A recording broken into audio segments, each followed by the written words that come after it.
There will be no pictures. Use your imagination to envision what's going on in this story. My Life as an Undercover Investigator by Cody, Carlson. I was 25 years old when I began working as an undercover investigator. I picked up a state-of-the-art hidden camera and responded to an online want ad for a maintenance position at the biggest dairy farm in the Northeast. Maybe, I thought, it wouldn't be as bad as the undercover images I had seen of industrial egg, hog, and poultry farms. Maybe the worst factory farming cruelties hadn't fully taken over dairy farming yet.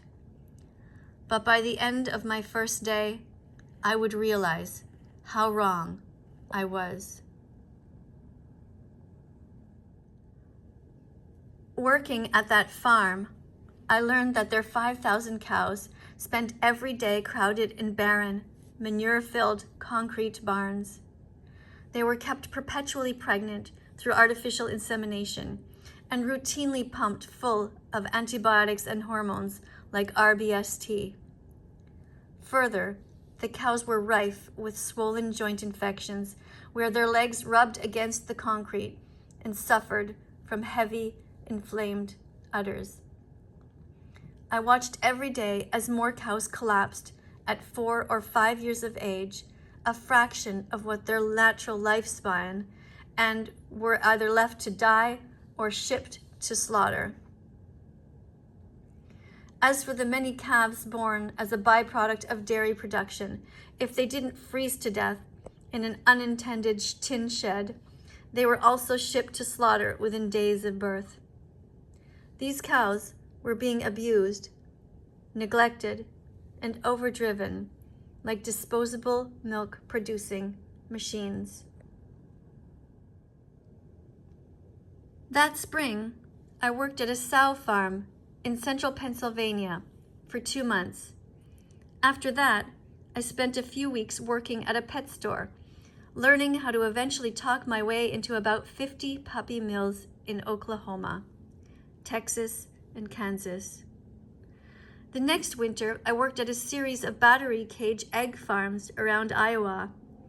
At each location, I found the same thing: countless animals suffering a fate worse than death.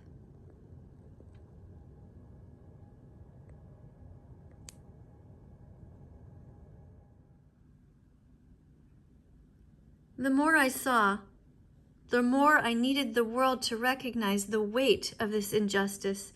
I needed everyone to look into the eyes of a caged farm animal and recognize, like I had, that she feels the same pain, the same terror, and even the same potential joy as you or I. I watched young heifers and piglets wrestle and prance in their small concrete and steel pens, their instinctual and immutable enthusiasm for life momentarily triumphing over their cruel environment. Once I watched as a mother sow cleverly engineered a prison break by loosening the hinges off her crate with her tongue until the front door fell off. After escorting out her piglets, the sow immediately began to do the same for another sow's door. My coworker told me that several sows had orchestrated such liberations in the past and that these sows had to be put down.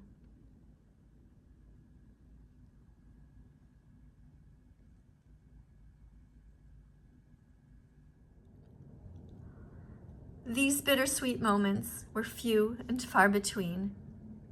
Mainly, I witnessed horrific scenes, like mother pigs getting beaten with metal rods to force them back into farrowing crates after getting their first chance to walk in months. I watched them roar in helpless despair as their piglets were violently yanked from their teats and castrated in front of their faces. I watched countless egg-laying hens die of thirst, starvation, or trampling after their broken legs or wings became trapped in their cages. I watched mother cows spend days bellowing for their stolen calves as if this was the first time it had happened. For me, these memories illustrate the tragedy of the modern animal farm. You need only look to see that these intelligent animals are paying an unfathomable cost to satisfy our habit for cheap meat, eggs, and dairy.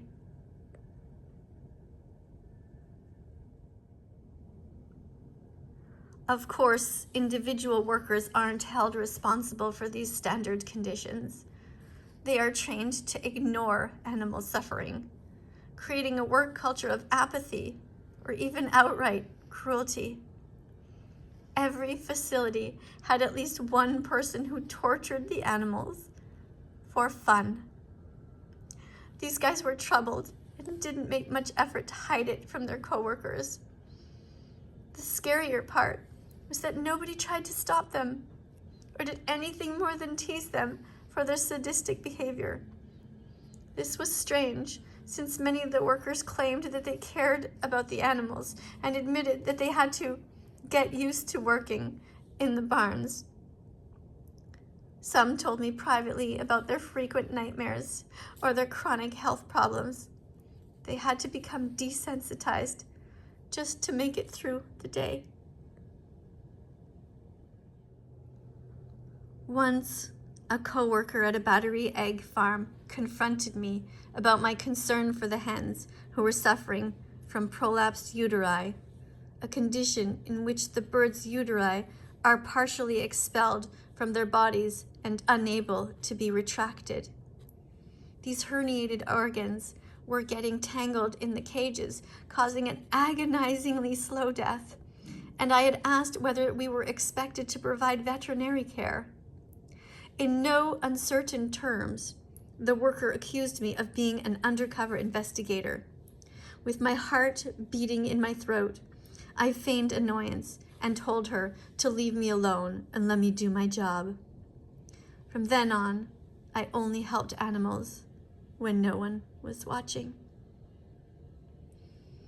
As a vegan and an animal lover, it was almost impossible to remain passive in the face of such cruelty, but that's exactly what my job required.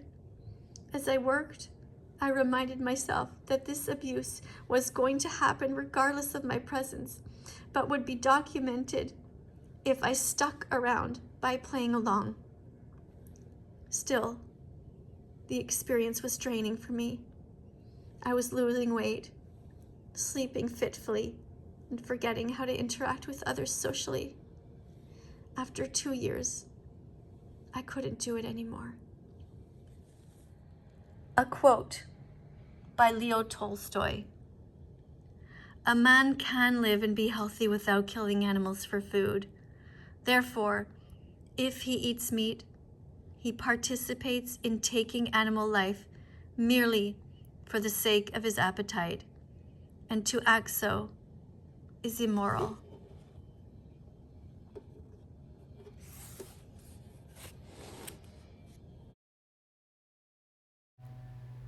Like and subscribe if you think this channel has worth. Thank you.